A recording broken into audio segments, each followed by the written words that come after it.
جس جمہوریت کے اندر لوگ نکلتے نہیں ووٹ ڈالنے کے لیے، 15-20% ٹرن آؤٹ ہوتا ہے، وہ جمہوریت تو ہوتی نہیں ہے. اس کا مطلب کہ لوگوں کو فرق ہی نہیں پڑتا کون آئے کون جائے، یعنی لوگ ڈی پولیٹیسائز ہو جاتے ہیں. اب ہماری تاریخ کیا ہے؟ پچھلے 60 سالوں کے اندر آدھا وقت فوج نے حکومت کی ہے، آدھا وقت دو خاندانوں نے کیا. اور جب ملٹری ڈکٹیٹرشپ آتی تھی تو اس کی پہلی کوشش ہوتی تھی کہ لوگ ڈی پولیٹیسائز ہو جائیں، کہ پولیٹکس بہت بری چیز ہے، لوگ پولیٹکس سے ہٹ جائیں. اور وہ اس لیے چاہتے تھے کہ جب ایک لوگ ڈی پولیٹیسائز ہو جاتے ہیں تو اس کا مطلب یہ ہوتا ہے کہ ان کا یعنی ان کو فرق ہی نہیں پڑتا کہ ملک میں جو مرضی کیا جائے، یعنی کوئی نا انصافی ہو، کوئی حقوق ان کو فکر نہیں ہے، یا ان کا خیال ہے کہ کچھ ہو ہی نہیں سکتا، تو وہ چپ کر کے گھروں میں بیٹھ جاتے ہیں اور پھر ڈکٹیٹر پوری طرح حکومت کرتا ہے. اب یہ وہی فیز آ گیا کہ ایک آہستہ آہستہ ایوولوشن سے ہمارا ملک آگے بڑھنا شروع ہوا. ہم نے ایک بہت بڑی موومنٹ ہوئی جس کو کہتے ہیں لائرز موومنٹ. وکیل جب آزاد عدلیہ کے لیے نکلے، میں جیل میں گیا، ہم نے سب نے شرکت کی. وہ پہلی دفعہ پڑھے لکھے طبقے نے شرکت کی کہ جب تک عدلیہ آزاد نہیں ہوگی ہمارے حقوق کی حفاظت نہیں ہوگی، اور آزاد عدلیہ جمہوریت کی حفاظت کرتی ہے. تو وہ ایک بہت بڑا مائل سٹون تھا، کیونکہ ہمیشہ پاکستان کی عدلیہ جدھر پاور ہوتی تھی، جو حکومت ہوتی تھی اس کے ساتھ چلتی تھی، اور نظریہ ضرورت لے آتی تھی کہ آئین بھی اگر طاقتور توڑنا چاہے تو اس کو موقع دے دیتی تھی آئین توڑنے کا. اس لیے ہمارے کبھی صحیح معنی میں حقیقی جمہوریت آئی نہیں. اور حقیقی جمہوریت کا مطلب ہے حقیقی آزادی. دیکھ لیں، پہلے یہ سمجھ آئے، جمہوریت جب حقیقی ہوتی ہے تو اس کا مطلب آپ کے جو فنڈامنٹل رائٹس ہیں، آپ کے جو حقوق ہیں، ان کی حفاظت کرتی ہے ملک کی عدلیہ. ملک کی عدلیہ گورنمنٹ کو کوئی غلط کام کرنے نہیں دیتی، کیونکہ وہ آئین کے بیچ میں چلتی ہے. اور پھر جب آپ کے ملک کے اندر لوگوں کے حقوق مل جاتے ہیں اور ان کی عدلیہ ان کے حقوق کی حفاظت کرتی ہے، وہ آزاد ہو جاتے ہیں اور وہ ملک پھر اوپر چلے جاتے ہیں. میں آپ کو ایک چھوٹی سی مثال دیتا ہوں کہ یورپ جب آزاد ہوا، جب دوسری جنگ عظیم ختم ہوئی، تو سارا جو ویسٹرن یورپ تھا وہاں جمہوریت آ گئی. صرف اسپین میں نہیں آئی، وہاں ڈکٹیٹرشپ تھی. 50 سال کے بعد دیکھیں کہ سارا ویسٹرن یورپ آگے نکل گیا، خوشحال ہو گیا، اور اسپین پیچھے ہے، حالانکہ اسپین بھی ایک وقت پہ بڑا امیر ملک تھا. تو جمہوریت، آزادی، خوشحالی، یہ سب ساتھ چلتے ہیں، لیکن بنیاد ان کی انصاف میں ہے. انصاف کا مطلب ہے کہ جب ایک معاشرہ آپ کے اس کی عدلیہ فنڈامنٹل رائٹس پروٹیکٹ کرتی ہے تو وہ آزاد ہو جاتے ہیں، وہیں جمہوریت آتی ہے، وہیں خوشحالی آتی ہے. تو یہ ایک سفر کر کے ہم یہاں پہنچے ہیں. آزاد عدلیہ کی موومنٹ ہوئی، عدلیہ آزاد ہو گئی. عدلیہ نے بہت تو بڑی دیر تک، اور ایسا کہ لوگوں کو اعتماد ہوتا تھا کہ حکومت ہمارے سے زیادتی نہیں کرے گی، ہم عدلیہ کے پاس چلے جائیں گے. میرے 3.5 سال میں مکمل طور پہ عدلیہ آزاد، کسی قسم کی مجھے کوئی بتائے کہ ہم نے انٹرفیرنس کی ہو. مکمل طور پہ میڈیا آزاد. ذرا موازنہ کریں آج جو میڈیا کا حال ہے اور جو ہمارے دور پہ تھا. 80% تنقید ہماری گورنمنٹ کی ہو رہی ہوتی تھی، حالانکہ اس گورنمنٹ نے کرونا سے دنیا نے ایکنالج کیا پاکستان کے، جس طرح ہم نے کرونا کو ہینڈل کیا. ٹاپ 3 دنیا میں ملک تھے. دنیا نے ہمارے احساس پروگرام کو ایکنالج کیا. دنیا نے ہمارے جو ہم نے پہلی دفعہ ماحولیات کے اوپر ملک کی تاریخ میں جو ہم نے درخت اگائے، جو بلین ٹری سونامی جس کو کہتے ہیں، دنیا نے مانا اس کو. بورس جانسن نے، جو برطانیہ پرائم منسٹر، نے یو این میں تقریر میں نام لیا میرا اور کہا کہ ہم اس طرف آگے جا رہے ہیں. پہلی دفعہ ڈیمز بنانے شروع کیے 50 سال کے بعد. تو وہ حکومت جو اپنے ملک کی اکانومی کو بھی لا کے کھڑا کرتی ہے، اور 6.1%، کوئی کہتا ہے 5%، یعنی تاریخ کی وہ چند لمحے تھے جب سب سے زیادہ ملک آگے بڑھ رہا تھا. لیکن اس کو تنقید کتنی ہوئی؟ ذرا اٹھا کے دیکھ لیں اخبار، آپ صرف ٹی وی پروگرامز دیکھ لیں، ہمیں سارا وقت تنقید ہوئی. ہمارے ہاں 3 لانگ مارچز ہوئی. ایک بتائیں کہ کسی کے اوپر کوئی FIR کاٹی، کسی کو کوئی گھروں میں گھس کے کوئی روکنے کی کوشش کی. تو یہ جو ہوا ہمارے ساتھ 25 مارچ کے بعد، یہ پلان کے ہوا تھا. یہ ہماری جمہوریت کو جو جتنا نقصان اب پہنچا ہے، میں جنرل مشرف کی ڈکٹیٹرشپ مجھے یاد ہے، اس طرح کے حالات نہیں تھے وہاں. جنرل مشرف کے دور میں تو میڈیا بھی چل رہا تھا، وہاں تو میں اپوزیشن میں تھا، ہمیں تو کبھی اس طرح کی سختی نہیں ہوئی. تو یہ تو اب وہ جنرل ضیاء کے دور پہ پہنچ گئے ہیں. تو مجھے تو نہیں پتا کہ جنرل ضیاء کے دور میں کس طرح اپوزیشن کو کیا. ہم نے سنا ہے کہ پیپلز پارٹی کے اوپر بڑی سختی تھی، لیکن جو اب ہو رہا ہے یہ تو ہماری ساری جمہوریت کی نگیشن ہو گئی ہے. نہ یہاں فنڈامنٹل رائٹس ہیں، نہ یہاں سپریم کورٹ کے فیصلے مانے جاتے ہیں، نہ کانسٹیٹیوشن کے اوپر جب کانسٹیٹیوشن کہتی ہے 90 دن میں الیکشن، نہ وہ الیکشن ہو رہے ہیں. گورنمنٹ اس کی پرواہ نہیں کرتی. عدالتیں بیل دیتی ہیں، پکڑ کے دوسرے کیس میں اندر ڈال دیتے ہیں. عدالتیں کہتی ہیں ہمیں عمران ریاض کو یہاں لے کے آؤ یا کسی اور کو لے کے آؤ، اس کی پرواہ نہیں کی جاتی. یعنی میڈیا کا جو منہ بند کیا ہوا ہے، جس طرح کے حالات آ جائیں، ٹیلی فون کیے جاتے ہیں، دھمکیاں دی جاتی ہیں. ہمارے جو لوگوں کو اب یہ توڑ رہے ہیں اور جو کہتے ہیں کہ جی میں تحریک انصاف چھوڑا ہوں، میں فوج سے بڑا پیار کرتا ہوں، ذرا ان سے ذرا چپ کر کے بیٹھ کے پوچھیں کہ ان سے کیا کیا ہے. ان کی دھمکیاں دی گئی ہیں کہ تمہاری فیملیز کو نہیں ہم چھوڑیں گے، تمہارے بزنسز ختم کر دیں گے. یہ کب ہوا تھا پاکستان کی تاریخ میں؟ ان کے رشتہ داروں کو پکڑ لیتے ہیں، جو باہر بیٹھے ہوئے پاکستانی، وہ اگر ٹویٹ کر دیں ان کے رشتہ داروں کو پکڑ لیتے ہیں یہاں پاکستان میں، جن کا کوئی تعلق ہی کسی سے نہیں ہے. یعنی جس طرح کی چیزیں اب ہو رہی ہیں، اس کا تو کوئی تصور بھی نہیں کوئی کر سکتا تھا ہوگا. تو جمہوریت تو ختم ہو گئی ہے پاکستان میں. اس لیے میں آج اپنی سپریم کورٹ، اپنے 15 ججز سپریم کورٹ، اپنی ساری قوم کی طرف سے، وہ پارٹی جو اس وقت سب سے بڑی پارٹی ہے پاکستان میں اس کی طرف سے، بلکہ اپنی عوام کی طرف سے میں آپ کو آج اپیل کرتا ہوں کہ سارا ملک اب آپ کی طرف دیکھ رہا ہے. یہ تاریخ یاد رکھے گی آپ کا رول. اب تک ہمیں ایسے نظر آ رہا ہے کہ آپ طاقتور کے سامنے آپ آہستہ آہستہ اپنی پاور کنسیڈ کیے جا رہے ہیں، اپنی آزادی کھوئے جا رہے ہیں. ہمیں نہیں نظر آ رہا کہ آپ سٹینڈ لینے کے قابل ہیں ان طاقتور کے سامنے. کیونکہ جس طرح ہمارے فنڈامنٹل رائٹس ہر روز، میں ہر روز کی اب بات کر رہا ہوں، رات عمر ایوب کے گھر میں گھسے، وہاں سارا دوسری دفعہ گھر میں گھسے، وہ تو چھپا ہوا ہے، اس کا سارا گھر توڑ دیا.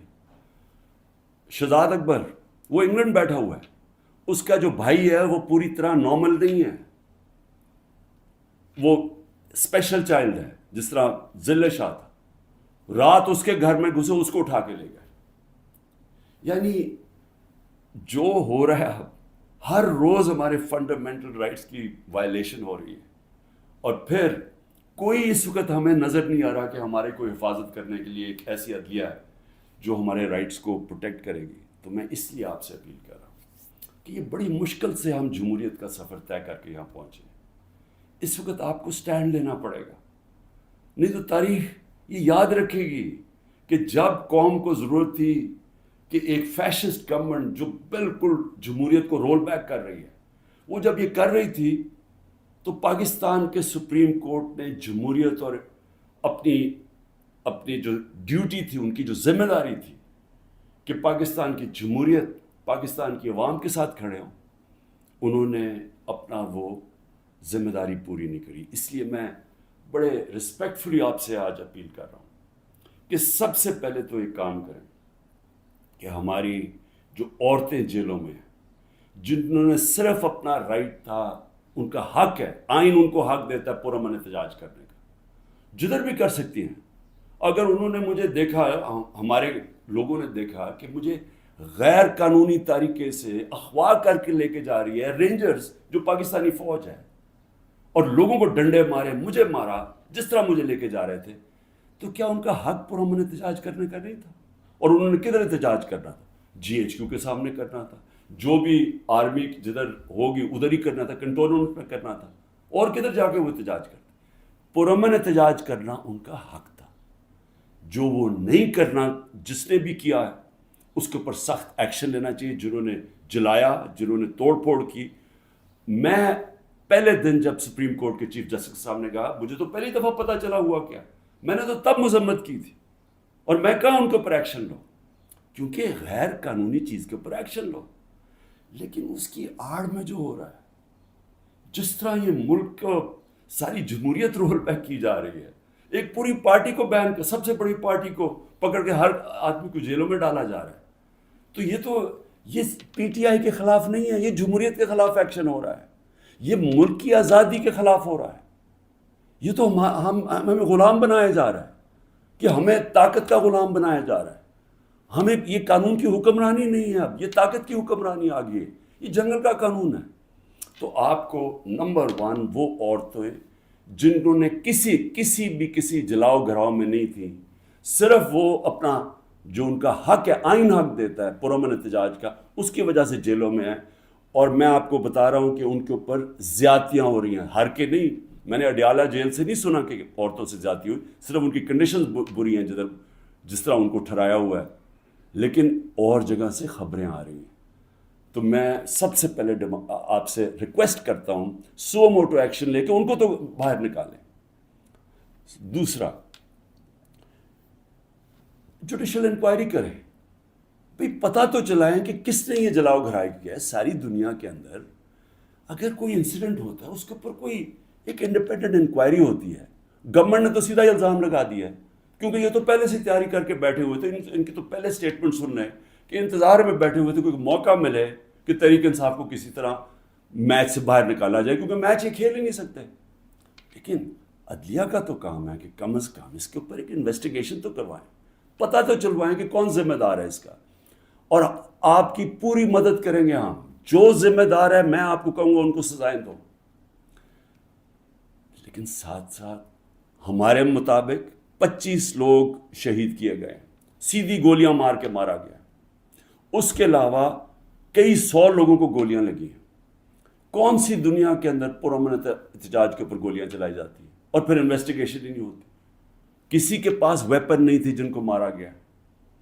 کیا ان کا کیا ملک کی کوئی ذمہ داری نہیں ہے کہ کسی کو آپ قتل کرتے ہیں اور کوئی پوچھنے والا ہی نہیں ہے کہ کیا ایک جان لی ہے آپ نے؟ ان کے بھی گھر میں ماں باپ، بچے، بہن بھائی ہیں، تو کیا کوئی انویسٹیگیشن نہیں کرنی چاہیے اس کے اوپر؟ ابھی تک کوئی انویسٹیگیشن ہی نہیں ہے. 25 لوگ ہیں جس میں سے 18 ہم آئیڈینٹیفائی کر بیٹھے ہیں، باقیوں کو اتنے خوف زدہ ہیں، لوگ چھپے ہوئے ہیں، ان کے رشتہ دار ڈرے ہوئے ہیں بتاتے ہوئے. جو لوگوں کو گولیاں لگی ہیں وہ کوئی گھروں میں آئے ہوئے ہیں، کیونکہ انہوں نے ہاسپٹل سے جا کے ان کو پکڑ لیا. جن کو گولیاں لگی ہیں ان کو جا کے پولیس نے ان کے اوپر کیسز کر دیے. یہ خوف کی فضا ہے. تو کم از کم ایک جوڈیشل انکوائری میں دونوں چیزیں ہوں. جنہوں نے غلط جلایا اور کور کمانڈر کا گھر، ایکشن لے ان کے اوپر. اور جنہوں نے جن لوگوں کو پرامن احتجاج کرتے ہوئے گولیاں ماری ہیں، ان کے اوپر بھی تو اس ملک قوم کا حق ہے پتہ چلوانا کہ کون قصوروار ہے.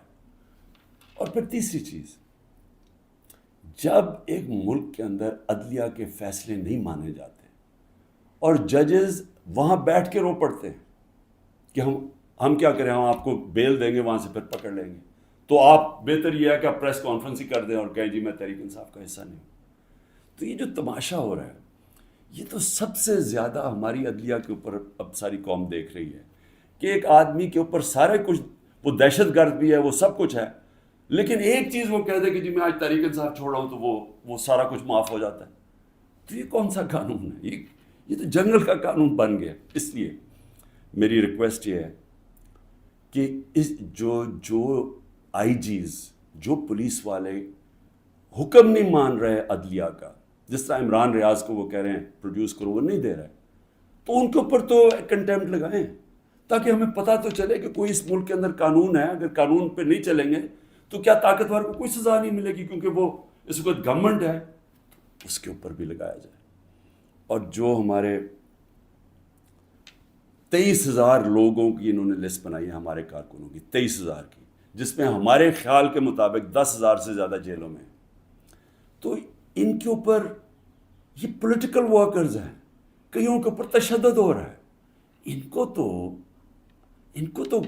کے اوپر جو بھی ہے، اگر ان میں سے کوئی گلٹی ہیں یا انوالوڈ ہیں تو ان کو جیل میں رکھیں، باقیوں کو تو چھوڑیں، کیونکہ زیادہ تر لوگوں کو تو وہ تھے ہی نہیں وہاں. یعنی 3-4 جگہوں کے اوپر جدھر آگے لگی ہیں، جدھر آپ کو پتہ ہے کون لوگ ہیں، ادھر ان کے اندر جو انوالوڈ ہیں. لیکن جو سارے کارکن پاکستان سے پکڑ کے جیلوں میں ڈال رہے ہیں، تو میری ریکویسٹ ہے، یہ تو پالیٹکس ختم کر رہے ہیں، یہ تو پلان ڈیموکریسی کو وائنڈ اپ کرنا ہے. تو اس لیے میں آپ سے آج ریکویسٹ کروں گا اپنی سپریم کورٹ، سپیریئر جوڈیشری سے، کہ دیکھیں یہ صرف یہ نہیں ہے کہ تحریک انصاف کے اوپر ایکشن لیا جا رہا ہے، یہ ساری ہماری جمہوریت کو تباہ کیا جا رہا ہے. اور یہ بڑی مشکل سے ڈکٹیٹرشپ سے نکل کے پھر آتی تھی، پھر واپس ڈکٹیٹرشپ، بڑی مشکل سے ایولیوشن یہاں ہوئی ہے. اور جو عدلیہ کے لیے جو قوم کھڑی ہوئی تھی، اور جو لائرز موومنٹ، وہاں بھی قربانیاں دی تھی، وہاں بھی جیل میں گئے تھے. تو وہ اب اگر ادھر آ کے واپس ہم نے چلے جانا ہے وہ سیاہ دور کے اندر، یہ جو دور مشرف سے بھی برا دور ہے، تو اس کا مطلب کہ ساری جو قوم کی کوششیں اپنی جمہوریت اور آزادی کی طرف سفر تھا اور رول آف لاء کی، وہ تو سارا رول بیک ہو رہا ہے. اس لیے آپ کی طرف ہم سب دیکھ رہے ہیں. آخر میں گورنمنٹ کو ایک پیغام دینا چاہتا ہوں کہ دیکھیں، اپنے آپ کو ٹائم دے دیں. آپ نے 2 ہفتے لینے ہیں، 3 ہفتے لینے ہیں، جتنے لوگ توڑنے ہیں آپ اس ٹائم میں توڑ لیں. اور جس ریٹ پہ جا رہا ہے، کافی لوگ آپ نے توڑ لیے ہیں اور کافی اور بھی ٹوٹ جائیں گے، جو کہیں گے کہ جی ہم اپنی فوج کے ساتھ کھڑے ہیں اور ہم آج تحریک انصاف کو چھوڑنا، بڑا ظلم ہوا 9 مئی کو.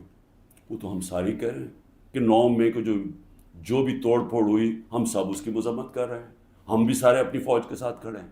وہ تو ہم سب بھی کہہ رہے ہیں، لیکن تحریک انصاف کو ہم چھوڑ رہے ہیں. تو جتنوں کو بھی چھڑوانا ہے، میری آپ سے ریکویسٹ یہ ہے کہ ٹائم فریم دے دیں، کیونکہ ملک تباہی کی طرف جا رہا ہے، اکانومی نیچے جا رہی ہے. اس وقت پاکستان رہنے کے قابل نہیں ہے عام لوگوں کے لیے، تنخواہ دار طبقے کے لیے. تو اپنے آپ کو ٹائم فریم دے دیں، 2 ہفتے 3 ہفتے، اس کے بعد پھر الیکشن اناؤنس کر دیں. جب آپ سمجھیں کہ آپ نے تحریک انصاف سے اتنے لوگ توڑ دیے ہیں کہ اب وہ الیکشن لڑنے کے قابل نہیں ہے، پھر الیکشن اناؤنس کر دیں. ملک کو تو نکالیں اس دلدل سے، پھر دیکھ لیں کہ پاکستانی عوام کیا فیصلہ کرتی ہے. لیکن فیصلہ کر لیں، ٹائم نہ. اس وقت میں کوئی اپنی پاور کے لیے یہ نہیں کہہ رہا، میں اپنے ملک کی اب بات کر رہا ہوں. صرف عمران خان کو باہر رکھنے کے لیے اس ملک کو تباہ نہ کریں. اس ملک میں صرف جن لوگوں کا جینا مرنا یہاں ہے، وہ اس وقت ان کے لیے مشکل ہو گیا ہے رہنا. جو چھوڑ کے جا سکتے ہیں، 9 لاکھ سے اوپر لوگ چھوڑ کے جا رہے ہیں ملک. اور جن لوگ کے اس وقت اقتدار میں بیٹھے ہوئے ہیں اور جن کے ساتھ اسٹیبلشمنٹ ہے، ان کو تو فرق ہی نہیں پڑتا کہ ان کے پیسے باہر پڑے ہوئے ہیں، ڈالر میں پیسے ہیں، روپیہ گرتا جائے ان کو تو فرق ہی نہیں پڑنا. لیکن اس قوم کو فرق پڑ رہا ہے. اس لیے جلدی فیصلہ کریں، 4 ہفتے کے بعد جتنے توڑنے ہیں توڑ لیں، پھر الیکشن کروا دیں. شکریہ.